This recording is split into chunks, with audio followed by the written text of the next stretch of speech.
Welcome back to the Cap Report. We got another video covering MMA news today. In this video, we're going to cover Deiveson Figueiredo versus Brandon Moreno 4 being announced, Kevin Holland versus Stephen Thompson being announced just days after Holland doubled down on his recent retirement, and finally discussing the PFL signing Marlon Moraes, Aspen Ladd, and some other former UFC talent as well. That one's a bit of older news. But we'll go ahead and start off with the biggest piece of news. Deiveson Figueiredo versus Brandon Moreno 4 has been announced for UFC 283 in Rio as a title unification bout. This was obviously the next fight in this division as Brandon Moreno won the interim belt over Kai Kara-France earlier this summer, and it seems like a no-brainer to put it on this card if we're being honest. I mentioned this in my last video where I actually built a main card for UFC 283. The link's in my bio. It's gonna be at the end of the video, and I'll probably put one up in the corner if you're interested in that. But it felt like you had to make this fight in Brazil or Mexico to fully capture the potential of this moment and of the fight. These two match up great, and for sure it will be an exciting fight. Plus these two are 1-1-1, and it provides an opportunity to put a final stamp on this kind of brilliant rivalry. But I also like this has brought a great amount of attention to flyweight, which is a division that I feel like is really underrated. Now this might be a bit of a hot take, but I personally scored the last fight 48-47 to Moreno. I'm really interested to see how these two change their game plan moving into this fight. Figueiredo did a great job adjusting his game plan with help from Henry Cejudo, and it made a huge difference in the third fight between these two. The emphasis on leg kicks early and often, especially with the wider stance of Moreno, had a huge impact. You could see the damage on the leg, and at points later in the fight, it would pretty much take Moreno's legs out from under him. And I think that's what won him the first round in this fight as well, and I think it did a lot for the knockdowns later on as well. I thought it was interesting that Figueiredo was looking for the single leg a lot as well, and I wonder what his plan with that was. Two are pretty even on the ground at this point, so I don't know what he intended to do with getting the fight to the ground. I mean, I guess he could win there, but I do think it's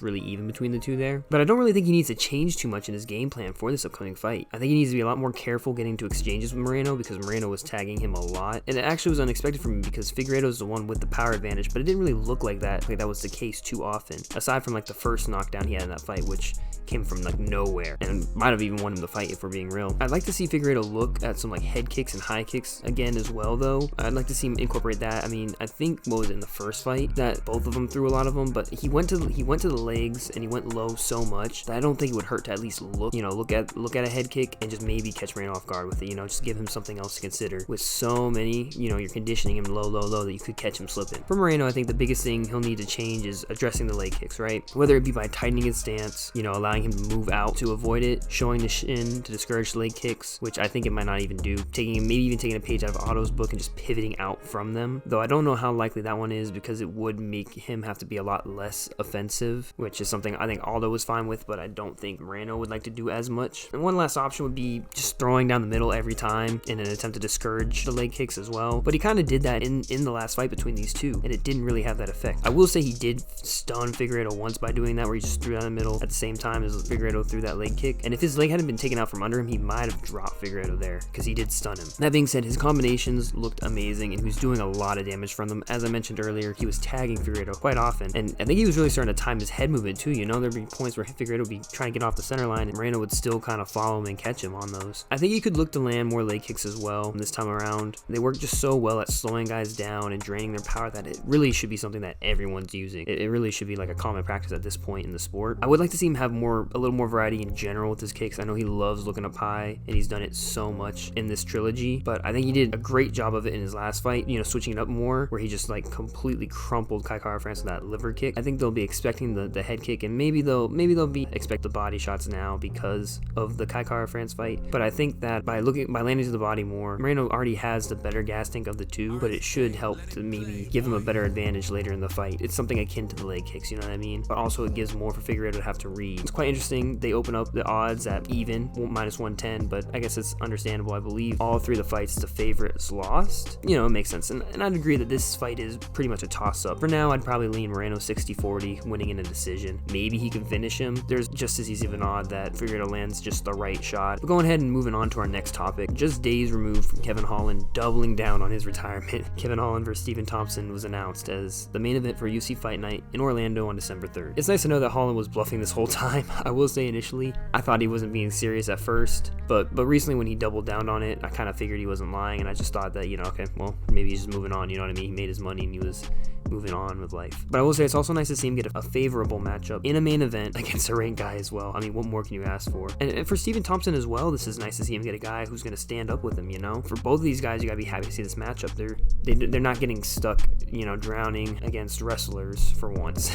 And fighting a guy at 7 is a great step up for Holland. And I would imagine this is in part for him taking the Hamzat fight and helping save the 279 card, right? It's got to be, you know, either he got a payday or they owed him a favor, or maybe this was the whole retirement thing, like, oh, unless I get the right fight. I mean, I guess we'll never know. Maybe he said it and I just haven't seen it. But nonetheless, this is a great situation for both these guys. And this should be a fun striking matchup. I'm looking forward to see how it plays out, as, you know, Holland loves pressing forward, throwing. And I wonder if he'll be caught at some point by Wonderboy's kind of blitzing karate style. Wonderboy's great at entrances and throwing combinations. And I'm not really sure how this will play out. Wonderboy is starting to get up there in age, so I'd imagine we'll see Kevin Holland leave with a decision win. Maybe he'll be able to find a finish, depending on how it plays out. But I'd probably lean Holland 70-30 here. But this is a fight I'm definitely looking forward to, and I think it's going to be really fun. And it's one of those where it's going to suck to see someone lose, because I really like both of these guys. And finally, the PFL has most recently signed Aspen Ladd, you know, former UFC bantamweight, but it's been signing a lot of free agents coming out of the UFC recently. Over the past couple of months, they've picked up light heavyweight Thiago Santos, bantamweight lightweight Shane Burgos. Some of these guys are really solid signings that are going to improve the roster of this organization and, you know, give some more recognizable names for the organization as well. For Aspen Ladd, this is an interesting move to the PFL, as right now it only has lightweight in its women's divisions.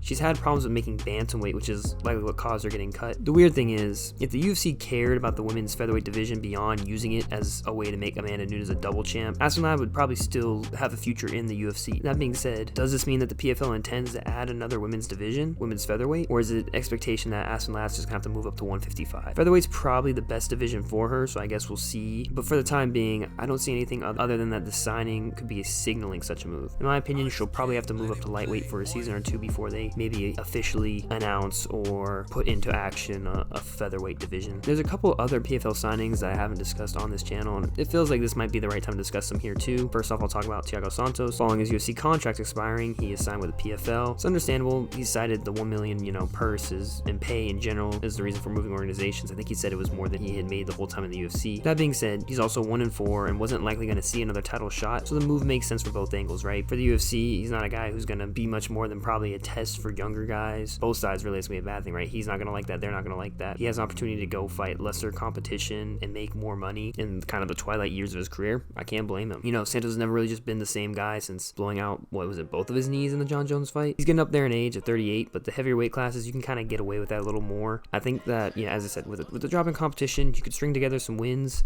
maybe make a run at the PFL title, and hopefully he makes a lot of money. But that being said, I do think it's a good signing, because even if it doesn't pan out, right, like say he loses, PFL still wins, because then it's like, oh, you know, look, our guys are beating UFC guys, even though, you know, it's the same thing as like Bellator. It's like, oh, you're beating our guys we didn't want, whatever. I'm not going to get caught in that, you know, back and forth. But point being is, it gives you something to build other guys off of too if Thiago Santos doesn't perform too well in the competition. Then we have Shane Burgos, who made the switch, some time ago, a couple months ago probably. He made the move as well, following an expiration of his UFC contract. He signed a 2-year deal with the organization, also citing the pay as a reason, noting that he got a raise from what he was making in the UFC on top of the potential $1 million title bonus. He hasn't decided if he'll compete at featherweight or lightweight, but he should have success at either level. He's coming off 2 wins in the UFC and is a caliber fighter that I don't think you normally see the UFC lose. He's already got a fight lined up as well against another former UFC talent, albeit this won't count towards the season format. It's kind of like a one-off, and that's going to be Marlon Moraes. And yes, Marlon Moraes came out of retirement as well this time with the PFL, and they are really trying to destroy this man's value before the season even begins. He's barely got any remnants of a chin at this point, right? And they plan to match him up against Shane Burgos. Maybe I'll be wrong, but I won't be shocked when he gets knocked out. Maybe he'll be able to have more success in the PFL, but in my opinion, he probably should just stay retired. But that's going to be the end of the video. As always, thank you guys for stopping by. Don't forget to leave a like and sub if you haven't already.